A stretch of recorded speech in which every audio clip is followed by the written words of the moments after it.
The arena never closed. More than 5 billion people around the world are expected to follow the FIFA World Cup in one way or another. Entire nations pause. Families gather around televisions. Complete strangers celebrate together. For 90 minutes, almost nothing else seems to matter. But have you ever stopped to ask why? Why can 22 people chasing a ball make millions laugh, cry, celebrate, and despair? Why does a penalty kick make our hearts race, even when we're sitting thousands of miles from the stadium? The answer may be much older than soccer itself. Nearly 2,000 years ago, another stadium echoed with the same deafening roar. The Roman Colosseum held as many as 80,000 spectators who gathered to watch the greatest competitors of their age. Champions entered before cheering crowds. Victories brought fame and fortune. Defeat brought humiliation before an entire city. At first, ancient gladiators and modern footballers seemed to have nothing in common. One fought with swords, the other plays with a ball. Yet if you strip away the armor, the rules, and 2,000 years of history, something remarkable begins to appear. The anticipation feels familiar. The heroes feel familiar, and even the crowd feels familiar. The arena never closed. It simply evolved. Thankfully, civilization changed the rules. The world's greatest competitors no longer fight to prove who can survive. They compete through skill, discipline, teamwork, and years of relentless preparation. We did not eliminate competition, we transformed it.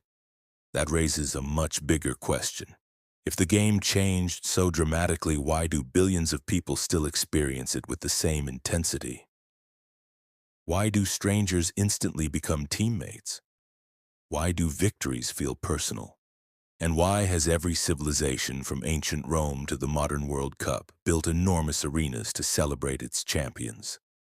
To answer those questions, we first have to understand something even more fascinating than soccer. We have to understand ourselves. Why we create heroes. Imagine it's the 89th minute of the World Cup final. The score is tied and one player walks toward the penalty spot. 70,000 people fall silent. Millions more lean toward their televisions. Hearts race, hands sweat, entire nations hold their breath.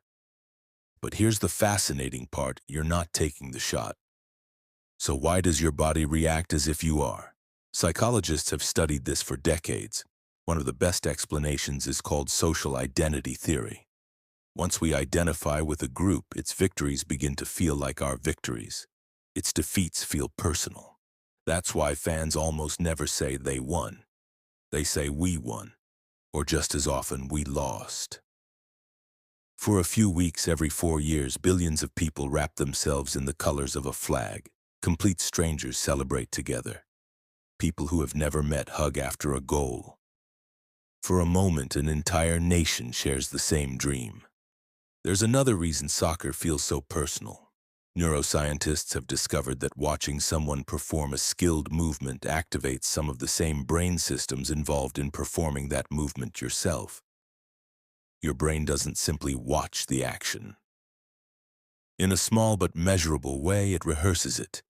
That helps explain why we instinctively flinch after a missed shot, leap off the couch after a last-minute goal, or celebrate a spectacular save as though we made it ourselves. The emotions are real because your brain experiences part of the contest alongside the players. That is also why great footballers become more than athletes.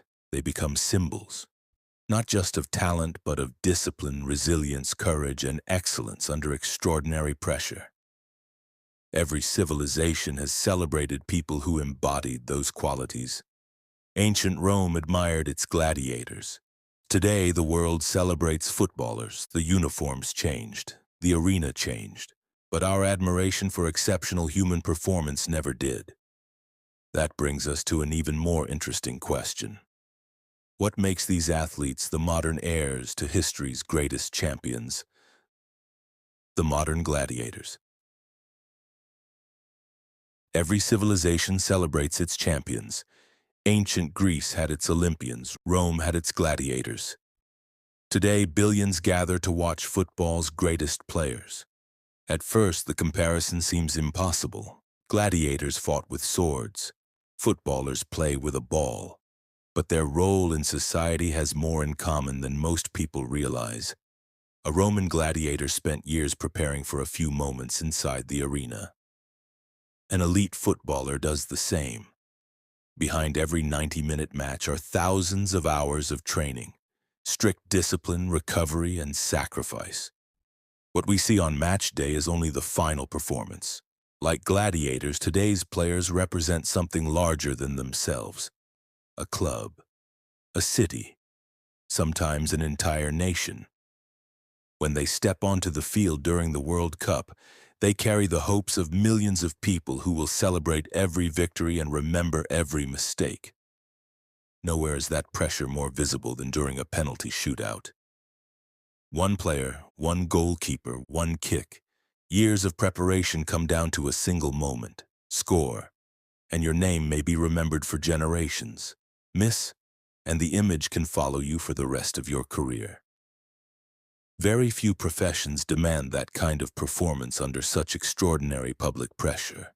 The rewards have changed too. Roman champions earned wealth, fame, and sometimes even their freedom. Today's footballers earn trophies, contracts, and a place in sporting history. But neither became legendary simply because they were talented. They became legends because they performed when the pressure was greatest. Perhaps that's why children all over the world dream of wearing their country's jersey. They aren't just chasing fame. They're chasing mastery. The discipline to improve every day. The courage to perform when millions are watching. The chance to become part of something larger than themselves. Thankfully, civilization found a better arena. The greatest competitors no longer fight to prove who can survive. They compete to prove who prepared the best, who adapted the fastest, and who worked together as a team. We did not eliminate competition, we transformed it. But if competition inspires us so deeply, why has every civilization built enormous arenas to watch it? The answer has surprisingly little to do with sports. It has everything to do with being human. Why every civilization builds an arena? If you travel through history, one pattern appears again and again. Ancient Greece built stadiums for the Olympic Games. Rome built the Colosseum. Medieval Europe held grand tournaments. Today, the World Cup draws billions of viewers from every continent. Different civilizations, different sports, the same human instinct. Why? Because great competitions do more than entertain. They bring people together. For a few hours, complete strangers wear the same colors, sing the same songs, and share the same hopes.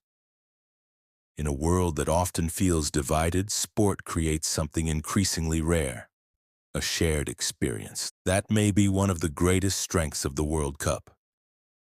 For 90 minutes, people from different backgrounds, languages, and cultures become part of the same story. Few events on Earth can unite humanity on that scale. The ancient Romans understood the power of shared spectacles. So did the Roman poet Juvenal. Nearly 2,000 years ago, he warned that citizens should never become so absorbed in entertainment that they lose interest in public life. His famous phrase, "bread and circuses," wasn't an attack on games themselves. It was a reminder that a healthy society needs both celebration and engaged citizens. Centuries later, Niccolò Machiavelli approached the question from a different perspective. He observed that successful leaders understood the value of public ceremonies, festivals, and shared victories. These events strengthened civic identity and reminded people that they belong to something larger than themselves. History suggests they were both pointing toward an important truth. Great spectacles can unite us, they can inspire us, they can create memories that last a lifetime. But like anything powerful, they should be enjoyed with awareness, not blind devotion. That lesson feels just as relevant today. Love the game, Celebrate your team. Feel every moment. Just remember that the same passion that fills a stadium should also inspire us to build stronger families, stronger communities, and stronger societies after the final whistle. Because the greatest victories are never limited to the scoreboard, and that is exactly what one Roman emperor tried to teach himself every single day. The arena within. Every World Cup ends the same way. One nation celebrates, another leaves heartbroken. The confetti is swept away, the stadium lights grow dim, and the world begins looking toward the next tournament. New champions will rise, new records will be broken, even the greatest victories eventually become history. Marcus Aurelius understood that better than almost anyone. As Emperor of Rome, he witnessed military triumphs, public celebrations, and the games that captivated the empire. Yet when he wrote Meditations, he rarely reflected on the roar of the crowd. Instead, he kept returning to a much quieter question. Who are you becoming? To Marcus, applause was temporary. Character was not. He admired discipline, courage, and excellence, but he believed the greatest victory was never over another person. It was over your own fears, impulses, and weaknesses. That lesson still speaks to us today. Watch the World Cup. Celebrate every goal. Feel the tension of every penalty. Cheer for your country. There is nothing wrong with loving the game. In many ways, it represents one of civilization's greatest achievements. Nations that once settled rivalries on battlefields now meet on a football pitch. The contest remains fierce, but the goal is no longer conquest. It is excellence. Perhaps that is real progress. The Romans gathered to watch who could survive. We gather to watch who can inspire. The World Cup reminds us that competition and respect can exist together. Rivals shake hands. Opponents exchange jerseys. Millions celebrate extraordinary performances even when they come from the other side. That may be the tournament's greatest victory. It reminds us that human beings have always searched for heroes, not simply because we admire talent, but because great competitors reveal what disciplined people are capable of achieving. That is why the arena never disappeared. It evolved with us. The weapons became a ball, the battlefield became a pitch, the contest became a celebration of skill instead of survival. 2,000 years ago, Rome built one of history's greatest arenas. Today, we build ours from steel, glass, satellites, and billions of glowing screens. The arena is different. The heartbeat is the same. The World Cup doesn't simply reveal the world's greatest footballers. It reveals humanity. Our desire to belong, our admiration for excellence, our ability to transform one of our oldest instincts into one of our greatest celebrations. And that may be the most beautiful game of all. If you enjoyed this journey through history, philosophy, and psychology, I invite you to join us for the next one. On this channel, we explore timeless ideas, remarkable people, and groundbreaking discoveries to better understand ourselves and the world we live in. Every episode connects history, science, and philosophy to reveal lessons that remain just as relevant today. If that sounds like your kind of journey, consider subscribing. Thank you for watching. I'll see you in the next story.